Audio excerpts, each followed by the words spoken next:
నమస్కారం. నేను డాక్టర్ శ్రీనివాస్ చిలుమల, సంస్కృతి కేరళ ఆయుర్వేద క్లినిక్ నుంచి మాట్లాడుతున్నాను. ఈరోజు మనం డిస్కస్ చేసే టాపిక్ వచ్చేసి అధిక బరువు. ఇది మీరు చూస్తే 10 మంది వేరే వేరే ప్రాబ్లమ్స్ వచ్చిన మా దగ్గరికి పేషెంట్స్ 9 మంది కామన్‌గా చెప్పేది, అందులో ఎస్పెషల్లీ లేడీస్, డాక్టర్ గారు నేను చాలా బరువు ఉన్నాను, చాలా పెరిగిపోయాను అనేది కామన్‌గా చెప్తారు కాబట్టి, దాని గురించి తెలుసుకుందాం. అంటే అధిక బరువు పేరులోనే ఉంది అధికం. అంటే మన శరీరానికి కావాల్సిన దానికన్నా అధికం ఉంది. మన తెలుగులో మనం చెప్పినట్టు ఏది కూడా అతివృష్టి, అనావృష్టి అంటాం. ఎక్కువ ఉన్న ప్రాబ్లమే, తక్కువ ఉన్న ప్రాబ్లమే. సో దీన్ని మనము వాడుక భాషలో ఒబేసిటీ అంటాము, ఓవర్ వెయిట్ అంటాము. దాన్నే మేము ఆయుర్వేదంలో స్థౌల్యము అంటాం. సో మరి ఈ అధిక బరువు వాటి లక్షణాలు ఏంటి? గుర్తించడం ఏంటి? దానికి ఎవరు ఎక్కువగా సఫర్ అవుతున్నారు? దానికి ఏంటి చికిత్సల గురించి తెలుసుకుందాం. అయితే నేను ఇంతకుముందు చెప్పినట్టు ఒక 10 మెంబర్స్‌లో 8-9 మెంబర్స్ అయితే నేను చాలా లావుగా ఉన్నాను డాక్టర్ గారు, నా పొట్ట బయటకి వచ్చింది అనేది కామన్ చెప్తాం. ఆడవాళ్ళలో ఎక్కువగా చూస్తుంటాం. అయితే కారణం చూసుకుంటే ఏంటంటే అధిక బరువు మోస్ట్లీ మనము లైఫ్ స్టైల్ డిజార్డర్స్ అంటాం. అంటే ఆయుర్వేదంలో ఒక శ్లోకం కూడా చెప్పింది, అస్యాసుఖం స్వప్నాసుఖం దదిమి గ్రామ్య పథకం. అంటే ఇది షుగర్ పెరిగే ఛాన్స్, వచ్చే ఛాన్స్ ఉంటుంది ప్రమేయం. అలానే దాంట్లో ఈ మన బాడీ ఎప్పుడైతే ఒక రిలాక్స్ స్టేట్ కి వెళ్ళిపోతుందో బాడీలో అక్యుములేషన్ స్టార్ట్ అవుతుంది. అందుకు అంటే రిలాక్స్ స్టేట్ అంటే మనం ఏంటి తీసుకుంటాం ఇంటేక్, కానీ దానికి తగ్గ వర్కౌట్స్ చేసి బర్న్ చేసుకునే కెపాసిటీ ఉండదు. దానివల్ల బాడీలో ఈ ఫ్యాట్ అంతా పేరుకుపోతూ ఉంటుంది. అయితే దానికన్నా ముందు నేను చెప్పాల్సింది అంటే, మనము ఫ్యాట్ అనగానే ఫస్ట్ మనం చూస్తే బరువు అనగానే సొంతంగా ఒక నిర్ణయానికి వచ్చేస్తారు, నేను ఫుడ్ మానేస్తాను, ఫుడ్ మానేయగానే తగ్గుతారని. సో దీనికి పెద్దగా లాజిక్ అవసరం. ఫుడ్ మానేస్తే తగ్గుతారు, నీరసం వస్తుంది, ఇంకో ఇతర ప్రాబ్లమ్స్ కూడా వస్తాయి, మళ్ళీ డాక్టర్ దగ్గరికి వస్తారు. సో ఇక్కడ ఏంటంటే ఫుడ్ మీరు ఒకటి గమనించాల్సింది ఏంటంటే, మీరు ఓన్లీ ఫుడ్ తీసుకుంటేనే మీ వెయిట్ పుట్ ఆన్ అవ్వట్లేదు, ఇతరత్రవి కూడా ఉంటాయి. సే ఫర్ ఎగ్జాంపుల్ సింపుల్ గా మనకు తెలుసు, అధిక ఫుడ్, ఇష్టమైన ఫుడ్ తీసుకుంటే బరువు పెరుగుతుంది. బట్ కొన్ని సందర్భాల్లో హీమోగ్లోబిన్, మీ బ్లడ్ లో ఉండే హీమోగ్లోబిన్ తగ్గిపోవడం వల్ల కూడా శరీరంలో వాటర్ పర్సెంటేజ్ పెరిగి చూడడానికి మెషిన్ లో వెయిట్ కనబడతారు. సో వీళ్ళు తెలిసి, అరే నేను వెయిట్ ఎక్కువ ఉన్నాను, అసలే హీమోగ్లోబిన్ తక్కువ ఉన్న వాళ్ళు ఐరన్ ఫుడ్ మిగతా అన్ని తగ్గించడం వల్ల ఇతరత్ర జబ్బులు వచ్చి వేరే ప్రాబ్లమ్స్ క్రియేట్ అవుతాయి తప్ప వెయిట్ లాస్ ఉండదు. సో అందుకనే ఇప్పుడు చూస్తుంది అంటే, ఈ గూగుల్ సెర్చ్ చేసేసి సొంతంగా ఏదో డైట్ తీసేసుకుంటారు. బట్ అట్లా కాదు. ఒబేసిటీ అనేది ఒక హెల్త్ ప్రాబ్లం. అంటే చూస్తే 2 రకాల పర్సన్స్ ఉంటారు. ఒబేసిటీ అనగానే కంగారు పడిపోయి వాళ్ళకి తెలిసి అన్ని చేస్తూ ఉంటారు. బట్ అట్లానే కొంతమంది అంటే మెడిసిన్స్ వాడుతూ, ఇంకా అంటే అనవసరమైన మెడిసిన్స్ కూడా వాడుతుంటారు. 2 కరెక్ట్ కాదు. ఒక ఆయుర్వేద వైద్యుడిగా మేము ఏం చెప్తాము అంటే, ఇది మెటబాలిక్ ప్రాబ్లం. అంటే కారణాలు చూసుకుంటే ఇంతకు ముందు ఇప్పుడు డెఫినెట్లీ మీ ఫుడ్ హ్యాబిట్స్లో ఎక్కువ ఫుడ్ తీసుకుంటారు, తక్కువ వర్క్ చేస్తారు. అలానే కొంతమంది ఏంటంటే ఎక్కువ వర్క్ చేస్తారు, తక్కువ ఫుడ్ తీసుకుంటారు. రెండిటి వల్ల మెటబాలిజం దెబ్బతింటుంది. మనం అంటాం మా ఎనీ సిస్టంలో ఏం చెప్తాము, ఎనబాలిజం కెటబాలిజం టుగెదర్ మెటబాలిజం అంటాం. అంటే సింపుల్, మనం తీసుకునే ఫుడ్ మన బాడీ బర్న్ చేసుకోగలిగితే దాన్నే మెటబాలిజం అంటాం. ఇక్కడ మనం తీసుకునే ఫుడ్ మన బాడీ డైజెస్ట్ చేసుకోక అక్యుములేట్ చేయటం వల్ల మన మెటబాలిజం దెబ్బతిని మన బాడీ బ్లోనప్ అవుతుంది. అంటే అలానే ఈ అధిక బరువుకు కారణాలు చూసుకుంటే, టైమ్లీ ఫుడ్ తీసుకోకపోవడము, అండ్ ఎక్కువ అన్నెసరీ చాట్ కానివ్వండి, బేక్డ్ ఐటమ్స్ కానివ్వండి, నాన్ వెజ్ ఐటమ్స్, ఎక్కువ హెవీ అయ్యే ఐటమ్స్ తీసుకోవడము, పదిగా ఎక్కువ ఫుడ్ తీసుకొని ల్యాక్ ఆఫ్ ఎక్సర్సైజ్ చేయటము, ఈ యొక్క కారణం అయితే.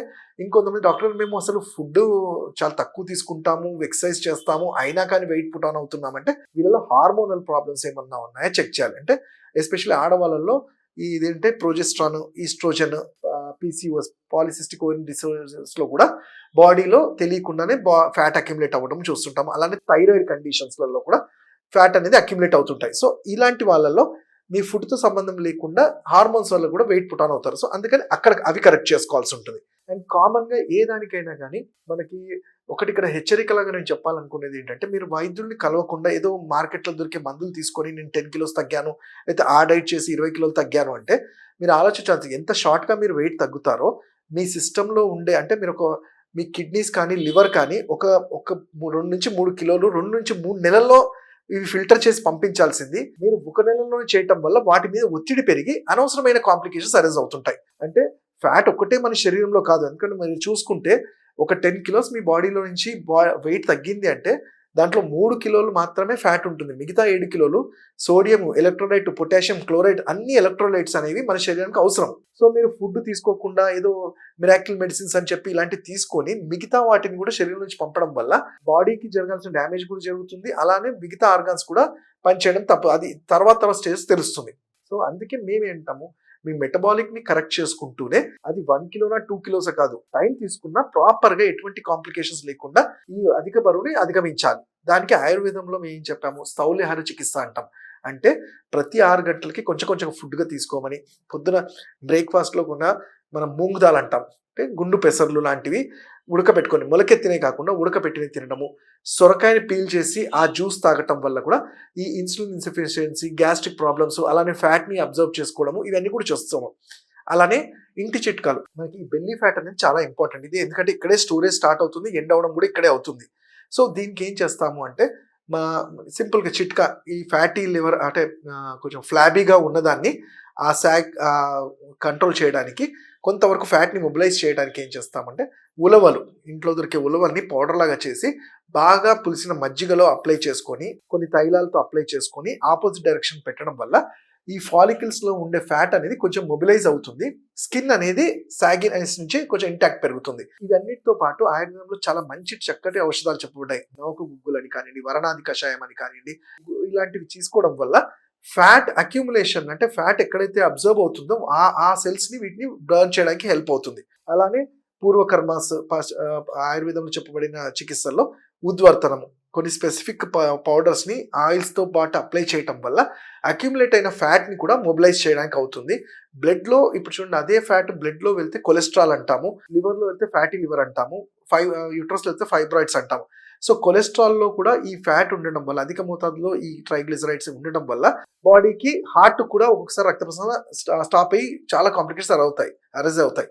సో దానికోసమే ఆయుర్వేదంలో చక్కటి చెప్పబడే త్రిఫలా చూర్ణము, తానికాయ, ఉసిరికాయ, కరక్కాయని సమపాలలో తీసుకొని చూర్ణం లాగా చేసుకొని రోజు పడుకునేటప్పుడు ఒక చెంచాడు గోరువెచ్చని నీళ్ళు తీసుకోవడం వల్ల, అంటే దీంతో ఫ్యాట్ మిరాక్యులస్ గా తగ్గిపోతుందని కాదు, అట్లీస్ట్ బాడీలో పేరుకునే ఏ రోజుకి ఆ రోజు మనం క్లీన్స్ చేసుకోవడానికి హెల్ప్ అవుతుంది. వీటన్నిటితో పాటు కంపల్సరీగా ఎన్ని చికిత్సలు మీరు ఏ ట్రీట్మెంట్ చేసినా, ఎన్ని ఔషధాలు వాడినా ఫిజికల్ యాక్టివిటీ అంటామంటే మనం వర్కౌట్ చేయకుండా ఏది కూడా అది శాశ్వతం కాదు. అంటే ఎందుకంటే మీరు మందులు అనేది మనం కొన్ని రోజుల వరకు ఇస్తాము, లేదంటే ఒక వెయిట్ తగ్గిన తర్వాత మనము ఇవన్నీ ఆపుతాం. బట్ మన ఫిజికల్ యాక్టివిటీ వల్ల మెయింటెనెన్స్ అంటాం. డైలీ ఒక 15 మినిట్స్ వాకింగ్ కానివ్వండి, మీకు వీలుతో వచ్చినంత వరకు చేయగలిగితే స్విమ్మింగ్, సమ్మర్లో అయితే స్విమ్మింగ్ కానీ ఇలాంటివి చేసుకోవడం వల్ల మెటబాలిక్ ఫైర్ అనేది ఇంక్రీజ్ అయ్యి ఫ్యాట్ ఈజీగా అక్యుములేట్ అవ్వకుండా ఉంటుంది. అక్యుములేట్ అయింది కూడా డిజాల్వ్ అయ్యే ఛాన్స్ ఉంటుంది. అలానే తీసుకునే ఫుడ్లో కూడా ఈ ఫ్యాటీ ఉండే ఫుడ్స్ కానివ్వండి, say for example non veg items కానివ్వండి, బంగాళదుంపలు అంటాం కానివ్వండి, నాన్ వెజ్ బయట దొరికే ఈ చాట్ కానివ్వండి, బేక్డ్ ఐటమ్స్, స్ట్రీట్ ఫుడ్స్ కానివ్వండి, ఇలాంటివి అవాయిడ్ చేస్తూ, ఆల్కహాల్, స్మోకింగ్ ఇలాంటివి ఉంటే అవాయిడ్ చేసుకుంటూ, ఏమైనా హార్మోనల్ కానీ ఇతరత్ర మెటబాలిక్ ప్రాబ్లమ్స్ ఉంటే దానికి చక్కటి మెడిసిన్స్ వాడుకుంటూ, నేను చెప్పినట్టు ఈ రెగ్యులర్ ఎక్సర్సైజెస్ అవన్నీ చేసుకోగలిగి, అట్లానే మీ మెటబాలిక్ ఫైర్ అంటే రెగ్యులర్ గా మోషన్ అవుతుంది అయ్యేందుకు కూడా మనం కేర్ తీసుకోవాలి. ఎందుకంటే మోషన్ సరిగ్గా ఉన్నప్పుడు మన మెటబాలిక్స్ దెబ్బతింటుంది. దాని గురించే మంచి ఫ్రూట్స్ చెప్తుంటాం, ఎగ్జాంపుల్ జామ పండు లాంటిది కానివ్వండి, పైనాపిల్ కానివ్వండి, అరటిపండు ఇలాంటివి తీసుకుంటూ రోజు రాత్రి మంచి చక్కగా త్రిఫలా చూర్ణం లాంటివి తీసుకోగలిగితే అనవసరమైన పేరుకపోయినవన్నీ కూడా క్లీన్స్ అవుతూ బాడీ మంచిగా ఎనర్జిటిక్ గా ఉంటుంది. అండ్ నేను ఇంతకుముందు చెప్పిన థెరపీస్ కూడా, మేము ఏదైతే ఆయిల్స్ అప్లై చేస్తామో ఈ ఫ్యాట్ తగ్గుతున్నప్పుడు స్కిన్ అనేది ల్యాగ్ అవుతూ ఉంటుంది, అంటే సాగింగ్ అవుతూ ఉంటుంది, స్ట్రెచ్ మార్క్స్ పడుతుంటాయి. ఇవి కూడా చాలా కేర్ తీసుకోవాలి. ఆడవాళ్ళు చాలా కాషియస్గా ఉంటారు, డాక్టర్ వెయిట్ తగ్గగానే స్ట్రెచ్ మార్క్స్ పడ్డాయి అంటారు. దానికి మేము ఇచ్చేది ఏలాది తైలం, మంజిస్తా తైలంతో కొన్ని అప్లై చేయడం వల్ల ఆ సాగినెస్ తగ్గి స్కిన్ అనేది ఇంటాక్ట్ మంచిగా పెరిగి ఒక యంగర్ లుక్ కూడా ఉంటుంది. సో ఏదైనా కానీ మీరు ఆయుర్వేద వైద్యుడి పర్యవేక్షణలో ఈ ట్రీట్మెంట్స్ కానీ, ఔషధాలు కానీ ఈ పథ్యంగా చేస్తే మంచి రిజల్ట్స్ ఉంటాయి. ఇంకా వీటి మీరు తెలుసుకోవాలంటే నా క్లినిక్స్లో వచ్చి నాకు కలవచ్చు. 7658909501 నా నంబర్.